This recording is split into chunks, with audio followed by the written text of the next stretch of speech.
Hello student, I hope आप सभी लोग अच्छे होंगे। Welcome back our YouTube channel Ashish Tiwari. My name is Muskan and आज की इस वीडियो में बात करेंगे सेमेस्टर 6 के सब्जेक्ट के बारे में। उसके चैप्टर नंबर 1 के बारे में हम पढ़ेंगे, साथ में उसका सिलेबस भी डिस्कस करेंगे। जो भी इस चैनल पे फर्स्ट टाइम विजिट कर रहा है, इस चैनल को सब्सक्राइब कर लीजिए, जिससे आने वाली अपकमिंग वीडियोज़ की जो अपडेट है वो आपको टाइम टू टाइम मिल सके। तो सबसे पहले हम इसका सिलेबस देख लेते हैं, हमारा सब्जेक्ट कौन सा है। ये सब्जेक्ट हमारा बीए ऑनर्स में भी आता है, बीए ऑनर्स में भी है, बीए प्रोग्राम में भी है। सेमेस्टर 6 है, कोर्स क्रेडिट इसका 4th है। ठीक है,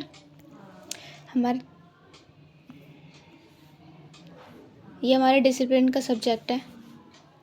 अब चैप्टर का नाम क्या है? तुलनात्मक राजनीतिक व्यवस्थाएं। ये चैप्टर का नाम है, डिसिप्लिन का सब्जेक्ट है। सेमेस्टर 6 के ये बीए पॉलिटिकल साइंस के सब्जेक्ट में भी आता है और ये बीए प्रोग्राम में भी है। ये सेमेस्टर के दोनों प्रोग्राम कोर्सेज के अंडर में ये सब्जेक्ट दिया गया है, तो ये दोनों के लिए सेमेस्टर 6 में भी। ठीक है, तो इसका सिलेबस देख लेते हैं।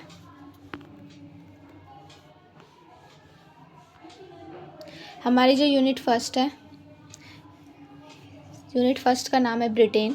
फर्स्ट यूनिट में ब्रिटेन के बारे में बताया गया, उनकी लोक नीति के बारे में बताया, उनकी राजनीतिक व्यवस्था के बारे में बताया गया। ऐसे सारे ब्रिटेन को हम यूके भी बोलते हैं शॉर्ट में। और सेकंड जो यूनिट है हमारी, संयुक्त राज्य अमेरिका। इसमें संयुक्त राज्य अमेरिका की राजनीतिक व्यवस्था, उनकी इस चीज़ों के बारे में बताया गया है। ऐसी सेम यहाँ पर ब्राज़ील के बारे में बताया गया थर्ड यूनिट में। फोर्थ यूनिट में रूस के बारे में बताया। हमारी जो 5th यूनिट है उसमें चीन के बारे में बताया। 6th यूनिट है ये दक्षिण अफ्रीका के बारे में बताया। और 7 है लास्ट हमारी, इसमें इज़राइल के बारे में बताया गया। तो यूनिट बाय यूनिट हम सारे चैप्टर्स को अपने क्लियर करेंगे। तो अब इसमें हमने अपनी फर्स्ट यूनिट को लिया है, जिसका नाम है ब्रिटेन। तो उसकी लोक नीति, उसकी राजनीतिक व्यवस्थाओं के बारे में हम आज इस चैप्टर को पढ़ेंगे। चैप्टर नंबर क्या है हमारा? चैप्टर नंबर 1 है, जिसका नाम है ब्रिटेन। एक मिनट, ठीक है, क्या नाम है? ब्रिटेन। तो ब्रिटेन, इसका परिचय देख लेते हैं कि ब्रिटेन ये औपचारिक रूप से यूनाइटेड किंगडम यूके के रूप में भी जाना जाता है। मैंने बताया था इसको यूके भी बोलते हैं, यूनाइटेड किंगडम के रूप में भी इसको जानते हैं। ये एक लोकतांत्रिक देश है जिसकी राजनीतिक और संवैधानिक व्यवस्था दुनिया भर के कई देशों की इसके लिए प्रेरणा लेते हैं। इसकी तरह राजनीति करने की शिक्षा लेते हैं वो लोग। ब्रिटेन का संविधान बिना लिखित दस्तावेज के रूप में स्थापित हुआ था, मतलब लिखित नहीं। जैसे भारत का जो संविधान है वो लिखित रूप में हमारे पास मौजूद है, लेकिन जो ब्रिटेन का संविधान है लिखित रूप में स्थापित नहीं है। और यहाँ पर ऐतिहासिक परंपराएं, कानूनी प्रथाएं और न्यायिक निर्णय से विकसित हुआ है। ठीक है, ये लिखित दस्तावेज नहीं है कि लिखित है हम इस कानून में इसमें ऐसा लिखा हुआ है कि हम ये नहीं कर सकते। बट इसमें क्या है कि इसमें ऐतिहासिक परंपरा, कानूनी प्रथाएं और न्यायिक निर्णयों से ये विकसित हुआ है। इसका जो संविधान है वो इन सब चीज़ों से विकसित हुआ है। और इसका जो राजनीतिक ढांचा है वो संसदीय लोकतंत्र, संवैधानिक राजशाही और एक मजबूत न्यायिक प्रणाली पर भी आधारित है। अब ब्रिटेन की जो राजनीतिक और संवैधानिक विकास है वो किस प्रकार से हुआ है वो देखते हैं। ब्रिटेन की राजनीतिक परंपराएं और संवैधानिक विकास परंपराएं ऐतिहासिक घटनाओं से ये उत्पन्न हुई हैं और ये आज तक ब्रिटेन की संस्थानिक संरचनाओं को भी एक आकार देती हैं। किस प्रकार से उनको एक आकार देती हैं उसको देख लेते हैं अभी। तो सबसे फर्स्ट पॉइंट है संसदीय लोकतंत्र के बारे में बात करेंगे। तो ब्रिटेन का जो संविधान है वो अप्रत्यक्ष रूप से लोकतांत्रिक सिद्धांतों के तहत ही काम करता है। ये लिखित रूप से नहीं है, लेकिन ये जो इनका जो इनका संविधान है वो अप्रत्यक्ष रूप से लोकतांत्रिक सिद्धांत की तरह ही काम करता है, जिसमें संसद, प्रधानमंत्री ये प्रमुख भूमिका निभाते हैं अपनी। और मोनार्की मतलब राजशाही और प्रधानमंत्री राजनीतिक नेता के बीच शक्ति का वितरण भी विस्थापित करते हैं।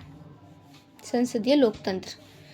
ओके, नेक्स्ट है संवैधानिक राजशाही। तो ब्रिटेन में संसद का जो सर्वोच्च स्थान है, संसद है ना, वो एक सर्वोच्च स्थान है, सबसे बड़ा स्थान माना जाता है। लेकिन ये राज्य के जो प्रमुख में एक संवैधानिक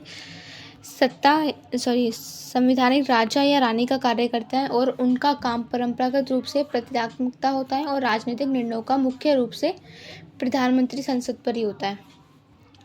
जो निर्णय लेने का जो काम होता है ना राजनीति से रिलेटेड, वो प्रधानमंत्री और संसद पर ही होता है। आखिरी निर्णय वही लेते हैं।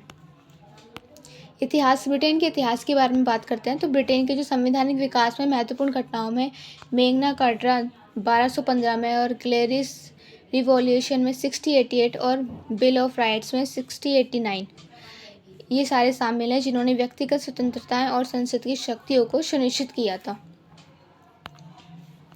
अब ब्रिटेन की राजनीति के जो सामाजिक और आर्थिक आयाम क्या थे वो देखते हैं। ब्रिटेन की राजनीति के सामाजिक और आर्थिक आयाम पर क्या गहरे रूप से क्या क्या पॉइंट्स जुड़े हुए हैं। तो सामाजिक आयाम तो ब्रिटेन में समाज, वर्ग, जाति और नस्लीय विविधता का महत्वपूर्ण स्थान था।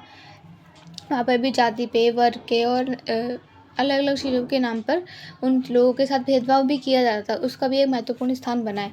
तो ब्रिटेन की राजनीति में कक्षा संघर्ष और सामाजिक सुधार का लंबा इतिहास रहा है, जिसे आधुनिक क्रांति और उपनिषेधवाद से भी ये जुड़ा हुआ है। आज भी गरीबी, शिक्षा और स्वास्थ्य सेवाओं तक पहुँच के सवाल इसमें प्रमुख हैं। इसके आर्थिक आयाम क्या थे? तो ब्रिटेन की अर्थव्यवस्था का मुख्य रूप से सेवा क्षेत्र, वित्तीय क्षेत्र और औद्योगिक क्षेत्र पर यह निर्भर औद्योगिकरण जो क्षेत्र है इसके ऊपर निर्भर है। और इसके साथ ही ये विकसित ईयू से बाहर निकलने का जो निर्णय है, इससे आर्थिक मुद्दे भी ब्रिटेन की राजनीति पर इसका बहुत ज़्यादा असर भी डालते हैं। और आर्थिक असमानताएं और नौकरी के जो अवसर के बीच का जो अंतर है, ये ब्रिटेन की सामाजिक राजनीतियों के मुख्य मुद्दे भी बन चुके थे। पार्टी प्रणाली देख लेते हैं ब्रिटेन की। तो ब्रिटेन की पार्टी प्रणाली जो है ना, मुख्य रूप से दो प्रमुख दलों पर ही आधारित होती है। कंजर्वेटिव पार्टी ये एक केंद्रदाय राइट विंग पार्टी है जो परंपरागत रूप से विपक्षी नीतियां और स्वतंत्र बाजार अवस्था इसका समर्थन करती हैं। और ये पार्टी निजीकरण, सशक्त सुरक्षा नीतियां और पारंपरिक समाज दृष्टिकोण का ये पक्षधर भी है। लेबर पार्टी में क्या है? लेबर पार्टी ये एक केंद्र लेफ्ट है, मतलब लेफ्ट विंग पार्टी होती है जो सामाजिक कल्याण, समानता और मजदूर वर्ग के जो अधिकारों को उनका समर्थन करती है। और इस पार्टी का जो ऐतिहासिक दृष्टिकोण है, यह श्रमिक अधिकारी और सार्वजनिक सेवा क्षेत्रों में सुधार करने के पक्ष में रहा है। अन्य दल में क्या है? तो इसके अलावा कुछ छोटे दल जैसे लिबरल डेमोक्रेट्स और ग्रीन पार्टी भी हैं जो विभिन्न राजनीतिक दृष्टिकोण का ये प्रतिनिधित्व करती हैं, जैसे कि पर्यावरणीय मुद्दे और व्यक्तिगत स्वतंत्रता के बारे में हमें बताती हैं। तो ये इसमें हमारी ये तीन पार्टियां हैं। देखो इन दोनों में डिफरेंस क्या है कंजर्वेटिव पार्टी में और लेबर पार्टी में। तो कंजर्वेटिव पार्टी जो होती है ना, ये विपक्षी नीतियां और स्वतंत्र बाजार अर्थव्यवस्था का इसका समर्थन करती है। ये निजीकरण, सशक्त शिक्षा नीति और समाज दृष्टिकोण के ऊपर ज़्यादा ध्यान देती हैं, जबकि जो लेबर पार्टी होती है ना, ये मजदूर वर्ग, श्रमिक अधिकारियों के लिए समाज और सार्वजनिक सेवाओं को सुधार करने के पक्ष में रहती हैं। ये तो इन दोनों में ये डिफरेंस है। उसको राइट विंग कहते हैं कंजर्वेटिव पार्टी को, और लेबर पार्टी को हम लेफ्ट विंग भी कहते हैं। अन्य दल के बारे में बता दिया मैंने। चुनाव प्रणाली देख लेते हैं।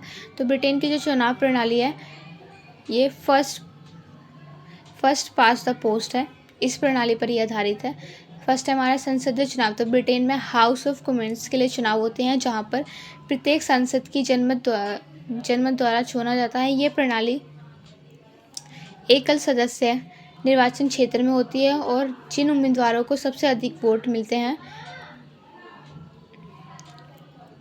उन्हें जीता माना जाता है। जैसे वहाँ पर जो वोटिंग होती है, जिस भी उम्मीदवार को ज़्यादा वोटिंग मिलती है वही हमारा जीता हुआ अध्यक्ष माना जाता है। उसी को आगे हम नेता नियुक्त करते हैं। तो संसदीय चुनाव में क्या होता है? संसदीय निकाय और क्षेत्रीय चुनाव में भी यही प्रणाली का पालन किया जाता है। हालांकि कुछ क्षेत्रों में वैकल्पिक वोटिंग प्रणाली का भी प्रयोग किया जाता है। एकात्मक शासन क्या होता है? जहाँ पर एक का शासन चलता है वो एकात्मक शासन होता है। तो ब्रिटेन में एकात्मक शासन लागू है। केंद्रीय शासन के बारे में बात करते हैं। तो ब्रिटेन का शासन एकात्मक है, यूनिटरी रूप है, जिसका मतलब है कि अधिकांश राजनीतिक और प्रशासनिक निर्णय केंद्र सरकार द्वारा लिए ही जाते हैं। और संविधान क्या है इसका? तो ब्रिटेन में संविधान के कुछ हिस्से लिखित हैं, लेकिन अधिकतर परंपराएं, कानून और निर्णय द्वारा इसे आकार दिया गया है। कुछ क्षेत्रों जैसे स्कॉटलैंड, वेल्स और उत्तरी आयरलैंड इसकी स्वायत्तता दी गई है, लेकिन केंद्र सरकार के पास निर्णयात्मक एकदम शक्ति है। उनके वो सारे निर्णय केंद्र सरकार ही लेती है। विकेंद्रीकरण, हालांकि ब्रिटेन में डिवॉल्यूशन की जो प्रक्रिया है ना, इसको बढ़ावा दिया जाता है, जहाँ पे स्थानीय सरकारों को कुछ हद तक स्वतंत्रता दी गई है। फिर भी नीति निर्धारण का जो मुख्य जिम्मा है वो लंदन स्थित हाउस ऑफ कॉमन्स और प्रधानमंत्री के पास ही होता है। सारांश देख लेते हैं, जो कंक्लूजन क्या है इस चैप्टर का। ब्रिटेन के बारे में हमने क्या किया, ब्रिटेन की राजनीतिक व्यवस्थाओं के बारे में पढ़ा, उसकी पार्टियों के बारे में पढ़ा, उसकी चुनाव प्रणाली के बाद तो इस चैप्टर में बस ब्रिटेन की राजनीतिक नीतियों के बारे में, उनकी चुनाव प्रणाली, उनकी पार्टी प्रणालियों के बारे में बताया गया है। इस चैप्टर से रिलेटेड 1 या 2 क्वेश्चन आ सकता है, तो पूरी वीडियो आप देख लोगे तो आपको समझ में आ जाएगा। तो इसका कंक्लूजन देख लेते हैं। तो ब्रिटेन का जो राजनीतिक ढांचा है ना, वे संवैधानिक, राजशाही और संसदीय लोकतंत्र का मिश्रण होता है। ब्रिटेन की जो राजनीतिक परंपरा है संसदीय समय के साथ साथ ये विकसित हो रही है, जिसमें मैग्ना कार्टा और ग्लैरिस रिवॉल्यूशन जैसे महत्वपूर्ण घटनाएं शामिल भी हैं। ब्रिटेन की जो राजनीतिक और सामाजिक आर्थिक आयाम है, इसमें भी ये अहम एक भूमिका निभाते हैं, जिसमें आर्थिक असमानताएं, समाज सुधार के मुद्दे हैं प्रमुख। देश की पार्टी प्रणाली को मुख्य दो दलों को, कंजर्वेटिव और लेबर पार्टी है, इस बारे में मैंने अभी बताया था, इस पर आधारित है। और चुनाव प्रणाली फर्स्ट पास्ट द पोस्ट पर आधारित है। अतः ब्रिटेन एक एकात्मक शासन है, जिसमें विकेंद्रीकरण की जो प्रक्रिया है, इससे कुछ क्षेत्रों को स्वायत्तता प्राप्त हो, स्वतंत्रता जैसे, लेकिन जो केंद्र सरकार का जो प्रभाव बना रहता है और निर्णय केंद्र सरकार ही लेती है। ठीक है, पूरी ये हमारा चैप्टर कंप्लीट होता है। पूरी वीडियो आप देख लोगे तो आपके जो सारे कॉन्सेप्ट है वो आपको क्लियर हो जाएंगे। इसकी PDF आपको हमारे टेलीग्राम चैनल पे मिल जाएगी। कोई भी डाउट है, क्वेरीज हैं, तो आप इंस्टाग्राम पे फॉलो करके पूछ सकते हैं, या फिर कमेंट बॉक्स में पूछ सकते हैं, आपको रिप्लाई मिल जाएगा। चलिए मिलते हैं अब हमारी इसकी नेक्स्ट वीडियो में। Thank you for watching.